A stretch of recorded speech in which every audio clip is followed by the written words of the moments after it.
managerra naiz, 23 urte ditut. Bakaiku niretzako garrantzitsua da, nire lanpostua hemen dagoelako.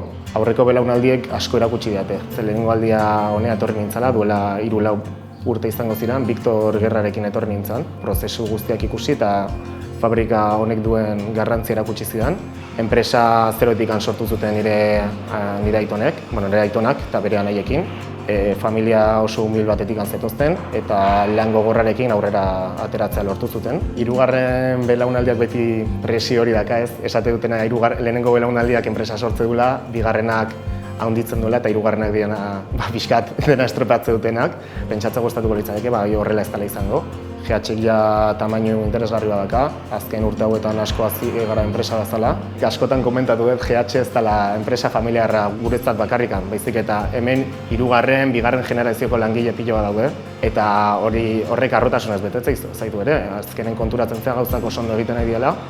Eta gustatuko litzateke laugarren, bosgarren, seigarren generazio bat ukitzea eta adibidez Bakaikun gertatzean bezala, jendeak bere herrin bizitzeko aukera edukitzea. Enpresa eta herriaren arteko erlazioa moztea ezinezkoa da. GH Gema Bakaiku da eta Bakaiku GH da.